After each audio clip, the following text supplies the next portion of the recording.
G. You guys ready? Yeah, all good. Questions for Ricky? John, you go first. Up, Oh, sure. I went first last time.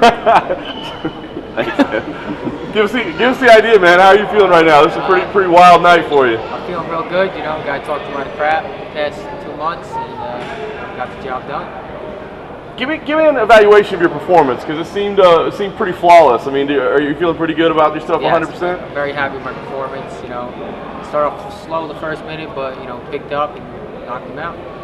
It's obvious that his antics did kind of bother you a little bit, right? But you kept it pretty controlled. What was it like when you're in the cage and he's in your face, the fight hasn't started yet, there's no commission around to separate you guys? What's going through your head at that point? It didn't make any sense. You know, we're about to fight in a minute. I had no idea why the hell he was acting like an animal. But, you know, fought a minute later and look what happened. You were kind of an unknown coming in here. Give us an idea. What's the social media? What's the text like? What's going on? It's definitely a game changer. You know, everybody was overlooking me this whole week prior to this guy, and then, you know, go out there and get the finish, and now everybody's texting and reaching out. Did you feel disrespectful at all going into this fight, considering everybody was talking about James Gallagher? Yeah, absolutely. Every post was about the Irish guy and all his fights and who he is, and nothing about me, but, you know, it's part of the game, and now tables turn. Did that make the fight easier for you, just because, again, the focus was on him? Yeah, absolutely. It was a lot easier to focus, go to the gym, knowing that I got this guy on the other side of me after talking all this crap. Hey Ricky, everybody wasn't talking about him because you and I spoke right after you signed this deal, and I said this could be your division for the taking, man. And here we are. I mean, what does it feel like? It feels good, man. It's a dream come true. You train, you know, you put all these fight camps in and years of training for this moment. You know, meet somebody like him who had a huge following and puts my name on the map. And you know, I wouldn't say you were an unknown factor, because doing the research, I saw you had 3 knockouts, 3 submissions, and 5 wins in a row. So do you think now people have finally woken up after this performance? Yeah, I think so. You know, if you look at my record, we always had hard fights, never an easy fight. You look at a guy like James' record, it's like padded. You know, he's all spoon-fed. So I knew tonight was going to go, you know, this way. And I saw Cage Fury was liking my fight tweets when you got the knockout. So are you done with them, or are you full-time with Bellator? What's your status? I know I have 4 fights with Bellator, so I'll be here for a while. You got USA after you won. What does that mean to you? You know, it's pretty cool, you know, being that, like, you didn't thought everybody was out here for James Gallagher. Then you get to win to hear them chants, you know, it's a little motivating, you know, rewarded.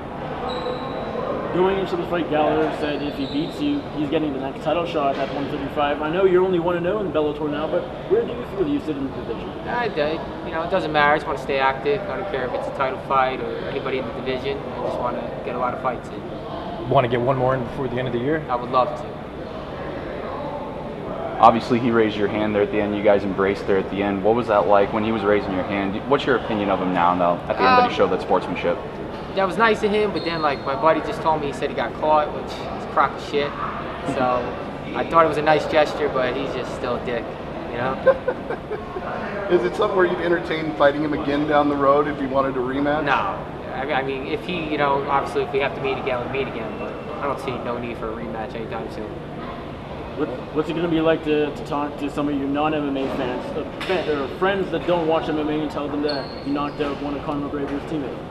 You know, exciting, rewarding. Definitely makes you a little more important. Outside of his personality, what did you see as a fighter coming in? Because there was so much hype around him. As you were preparing for him and breaking down tape and getting ready, what did you see as the fighter? I saw a lot of holes in his game. My coach, Nick, you know, we watched him tape. We saw a lot of problems. You know, he had a good choke, a good rear naked choke. That's other than that, you know, he looked very sloppy.